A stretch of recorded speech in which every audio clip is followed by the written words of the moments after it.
Everything starts and ends with you. You will never realize it, but once you have done something impactful, whether it is an action that is either really big or really small just to contribute with or to destroy something or someone, you may possibly change the world entirely. You can get rewarded for those little actions, whether it will be good or bad. But what if you decided to reject the rewards and doing everything back from scratch? Do you hope you will get a different reward, or do you get the same thing? If it turns out it was different, would you choose to either accept it or redo it again?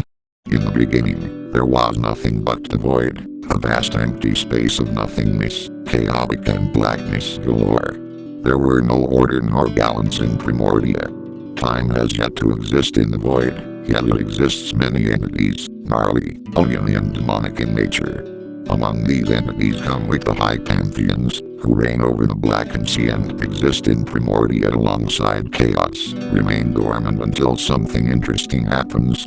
But it would not be long until something happened. At the core, a light shines through the void, and it pushes them away, giving space for a creation of holiness. And thus, Arrania was brought into this world, and he created the old world.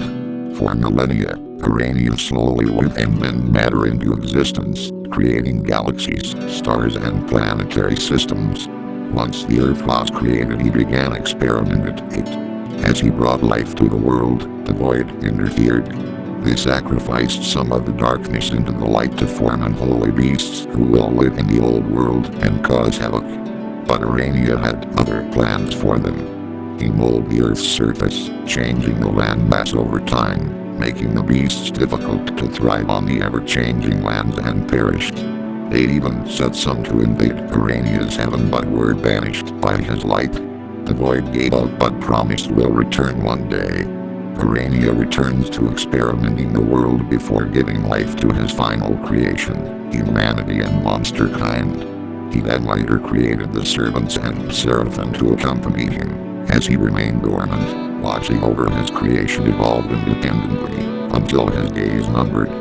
Over the years long after the creation, hunter-gatherers started off in the high plateau of the supercontinent, nomads wandering the earth, feeding off from exotic flora and fauna. But they must fend themselves from the beasts that lived alongside them. The old world was once dominated by many freakish creatures, before the intelligent arrived, sky manticores with translucent wings that shimmer like storms, six-legged grazers with crystalline horns that hum in the wind, winged bulls that are very well be a freak of nature, massive mammoths, ash vultures, gargantuan earthworms and ocean leviathans, such a dangerous and perilous world the hunter-gatherers lived in.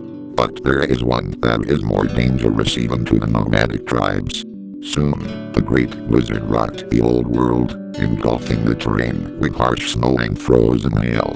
The hunter-gatherers settled inside a cave in the flatlands, discovering fire and creating intricate cave paintings, while slowly developing speech of their own, but their paintings are far from what considered as coherent sentences.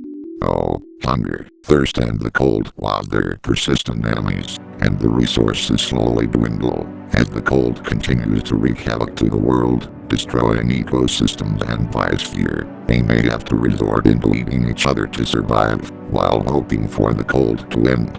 Until one fateful year, as they sat there gnawed away pebbles whilst waiting their relatives' return from hunting, they had an epiphany.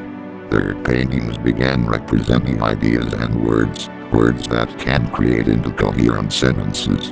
And with remaining energy, they have created the oath to unison, which reads, Human and monster, together for eternity, even when we suffer from hunger, even when we suffer from thirst, and even when we suffer from the cold of the blizzard, we remain in unison. We will persevere through the cold. We will stay patient even if our hunger goes. we will stay determined and hope for the winter to go away, and hope for a day where our stomachs are filled not with stones but with food that we grew ourselves, and our hearts filled with the power of determination.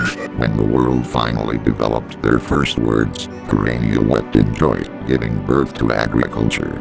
The blizzard stopped, and the world began to breathe again. The water rose into what it became now, 3 continents in a vast sea of blue, with the last ice caps remain frozen at the north and south. The people in the flatlands found rivers flowing from their origin to the sea, and would soon give way for agriculture. They began farming grain, but they still hunt for flesh. Soon, the exotic animals began to lessen in numbers, most evolved but some extinct through natural selection, and the humans and monsters slowly becoming dominant. As years passed, the dominant race began to migrate to other parts of the old world. Some chose to stay at the plateau, some settled in the flatlands, some migrated to the northern tundra, the eastern plains, the southern desert, and the southeastern island, and with it their languages spread far and wide, slowly evolving to reflect their new cultures. Their speech has evolved further to their last age, now becoming what was known as Zankulo.